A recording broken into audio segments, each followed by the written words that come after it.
اس دنیا میں بھی انسان کیسی کیسی مشقتیں جھیلتا ہے، صدمے برداشت کرتا ہے، کیسے کیسے مصائب آتے ہیں۔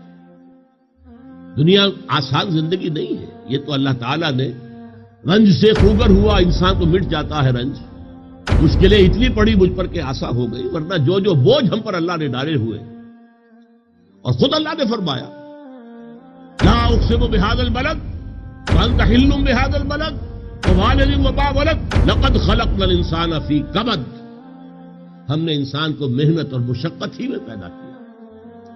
گوتم بدھ نے در حقیقت اسی کو دیکھا تھا نا، جس کی بنا پر پھر وہ راجدھانی چھوڑ کر جنگلوں میں چلا گیا۔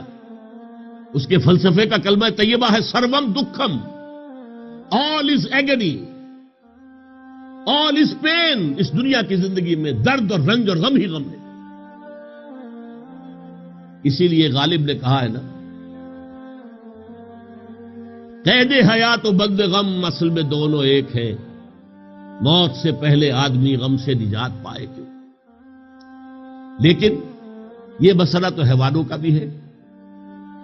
اونٹ کو آپ بار برداری کے لیے استعمال کر رہے ہیں، بیل کو آپ نے کولو کے اندر جوت دیا ہے، گھوڑے کو تانگے میں آپ نے جوتا ہوا ہے، لیکن حیوان اس اعتبار سے خوش قسمت ہے، ان سے پھر کوئی محاسبہ نہیں ہے، آخرت میں کوئی حساب کتاب نہیں ہے۔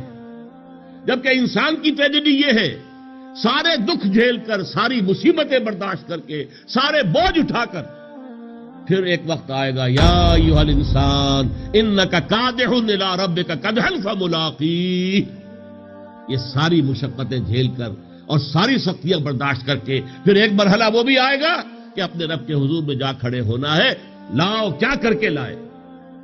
یہ محاسبہ اخروی وہ ہے جس کے بارے میں حضرت ابو بکر صدیق رضی اللہ تعالیٰ عنہ کہا کرتے تھے، کاش کہ میں درختوں پر چہچہاتی چڑیا ہوتا جس سے کوئی مواخذہ نہیں، کوئی محاسبہ نہیں، کاش میں گھاس کا ایک تنکا ہوتا جو جلا دیا جاتا ہے، ختم ہو جاتا ہے، لیکن اس سے کوئی محاسبہ نہیں ہے، پوچھ گچھ نہیں۔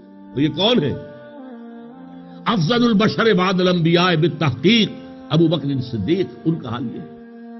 حضرت عمر کا کیا حال ہے اس مواخذے کے حساب سے کہ انتقال کے وقت سخت بے چین ہے، سخت بے چین ہے، سخت بے چین ہے۔ عبداللہ ابن عمر رضی اللہ تعالیٰ عنہما نے اپنی ران کے اوپر سر رکھ لیا، ان کا کہا نہیں نیچے ڈال دو۔ ان کا ابا جان آپ اتنے پریشان کیوں ہو رہے؟ آپ تو عشرہ مبشرہ میں سے، آپ کی ساری خطائیں تو اللہ پہلے معاف کر چکا۔ فرمایا خدا کی قسم اگر میں برابر سرابر پر چھوٹ گیا تو بہت بڑی کامیابی سمجھوں گا۔ یہ ہے آخرت کا معاملہ کہ اب تو گھبرا کے یہ کہتے ہیں کہ مر جائیں گے، اور مر کے بھی چین نہ پایا تو کدھر جائیں گے۔ یہ انسان کی ٹریجڈی کا نقطہ عروج ہے، نقطہ عروج۔ سورۃ النبا میں کہا گیا ہے نا، یوم یقول الکافر یا لیتنی کنت ترابا، کاش کہ میں مٹی ہوتا، انسانیت کا شرف مجھے ملتا ہی نہ۔